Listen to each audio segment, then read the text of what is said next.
C'était en 18. Je venais d'être nommé à mon poste et j'allais avec un ami à la mine d'or. À peu près à ce même endroit, nous avons rencontré les premières glaces. À mesure que nous avancions, la glace s'emparait de la rivière. Le courant devenait plus étroit et il était enfin brisé par des barrages.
La température tomba tout d'un coup à moins 30, moins 35, moins 40 degrés. À une des stations suivantes, nous vîmes que le mercure d'une thermomètre était solidifié. Et on nous dit que cela durerait plusieurs jours. Les oiseaux avaient ralenti leur vol. Ils battaient convulsivement des ailes et tombaient à terre. Les ours gelés dans leur tanière sortaient amaigris, effrayés et féroces. Nous commencions aussi à geler. Vous savez quel effet cela produit? La respiration vous manque.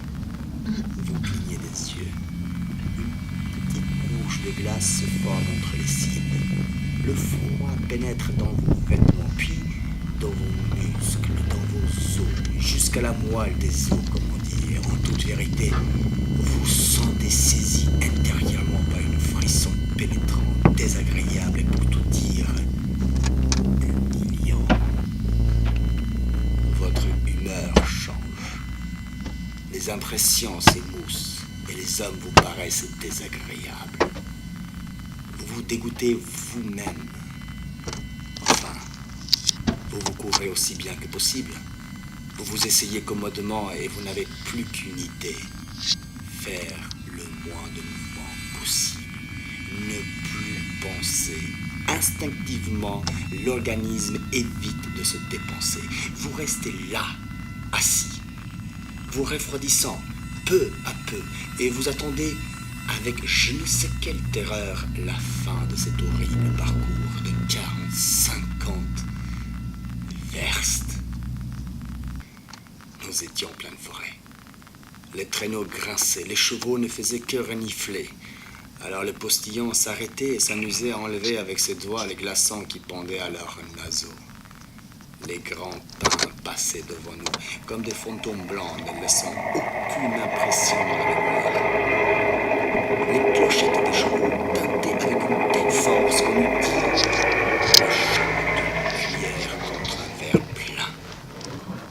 Tous ces bruits assourdissants vous irritaient les nerfs.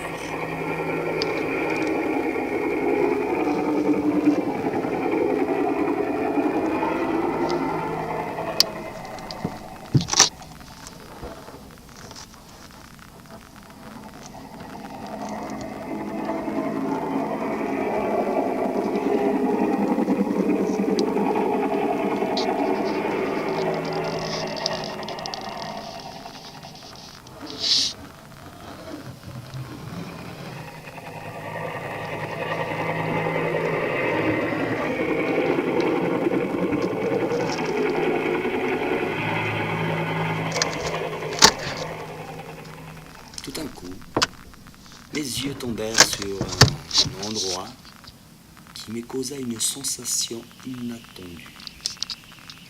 Non loin de la route, à travers le chablis, s'élevait une légère fumée. Un homme était assis sur un tronc d'arbre, et sa silhouette paraissait noire, tache sombre au milieu de fleurs blanches. Ce spectacle apparut soudain à mes yeux immobile et aussitôt disparut. Au dernier moment, il me sembla que la silhouette bougeait, qu'elle nous faisait le signe, voulant se joindre à nous, au bruit de nos sonnettes, dans notre course folle. Mais n'y attachant pas mes regards, je ne tournais pas la tête. La vision s'était évanouie, et les impressions flottaient dans mon âme, morne, immobile, n'agitant rien dans mon esprit.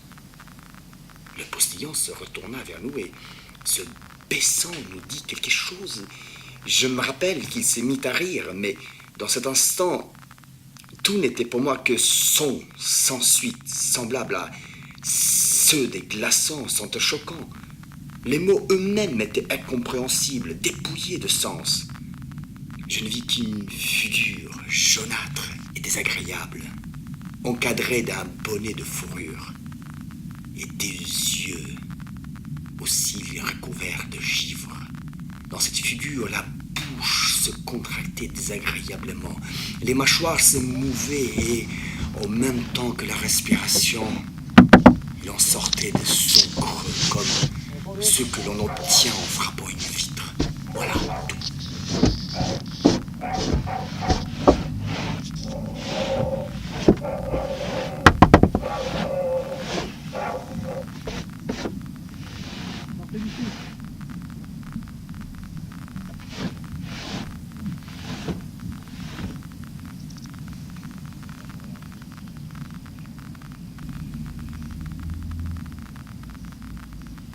Le jour court en cette saison s'était éteint depuis longtemps lorsque nous arrivâmes au relais, impatients de nous coucher. Je me souviens que c'était un groupement de cabanes comme la plupart de relais, sous des rochers à pic. Ceux qui avaient choisi l'emplacement pour les construire s'étaient bien peu préoccupés du confort de leurs futurs habitants. Quelques verstes plus loin, le relais aurait pu être à l'abri des montagnes. Ici, il était à la merci de tous les vents et offert comme une victime à la terrible bise du Nord. Autre le nom officiel qu'on lui avait donné, les habitants l'appelaient encore le relais glacé. Et en effet, il eût été difficile de trouver un spectacle évoquant plus le froid que ce tas de poutres enduites de terre glaise et de fumier sur cette place pierreuse, balayée par la neige et tressillant au vent. Tout était calme dans la sombre isba. Seulement, au dehors se faisait entendre l'uniforme roulement, comme si, de temps en temps, quelqu'un d'immense marchait sur la terre, garnie de glace. Le sol résonnait sourdement, puis se calmait jusqu'à un moment où il devenait de plus en plus fréquent et de plus en plus long. De temps à autre, on aurait dit que notre isba frissonnait, tout résonnait à l'intérieur comme une caisse vide sous le vent.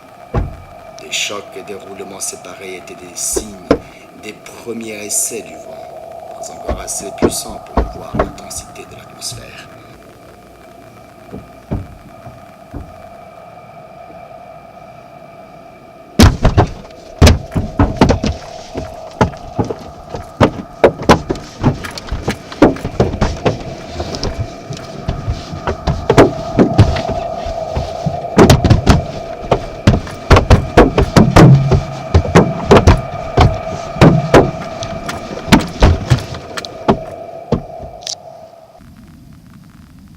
L'air qui était refroidi à plus de 40 degrés se déplaçait et soufflait avec une telle force qui nous donnait l'impression des flots de l'océan profond roulant au-dessus de nos têtes.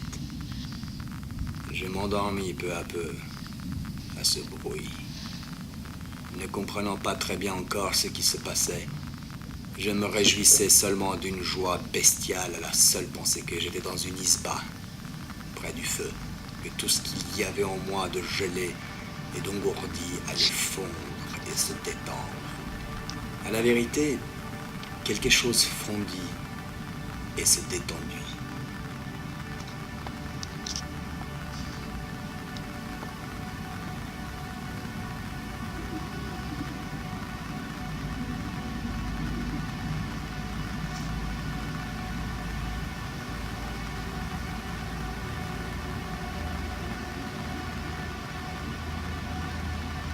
Vous vous rappelez certainement les histoires légendaires des voyageurs dans les terres polaires au Moyen-Âge.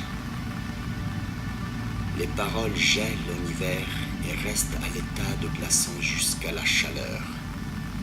Alors, elles dégèlent et redeviennent paroles. Il y a là une pensée très profonde, si vous en comprenez le symbole.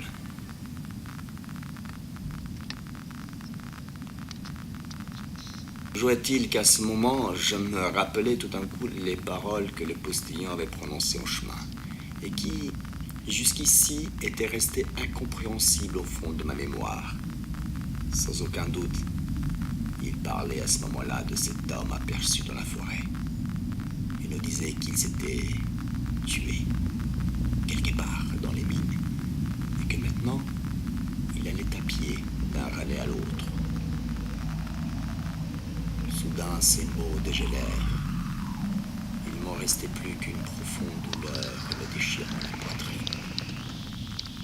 Involontairement, je poussai une plainte et j'ouvris les yeux. Le feu était presque éteint dans la cheminée. Dehors, le vent soufflait. Au-dessus de moi se penchait les visages de mon compagnon. De ma vie, je n'ai vu quelque chose de plus horrible que cette figure éclairée par la lueur vacillante de la cheminée.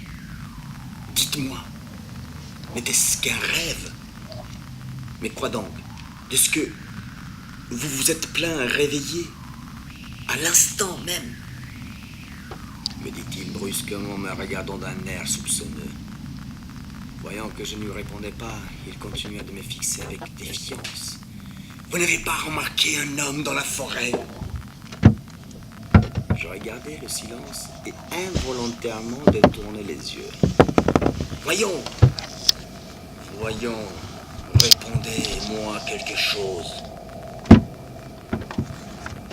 Il me semble encore rêver. Il n'est pas possible que cela soit vrai. Que nous ayons... Mais en somme, ce n'était presque qu'un rêve, dis-je. La gelée affaiblit tellement les impressions. D'un geste brusque, il s'assit. Ses yeux étincelaient d'une façon étrange.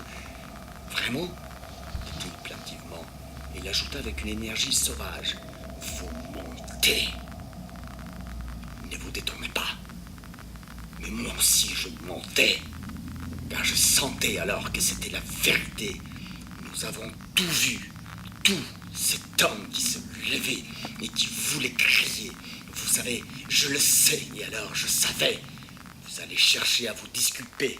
Votre conscience est glacée.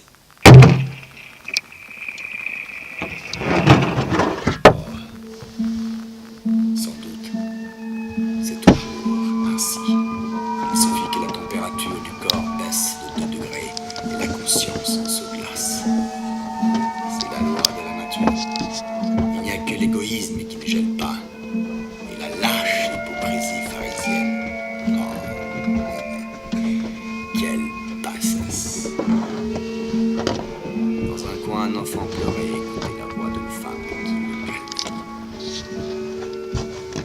Je revois toujours penser ce tableau.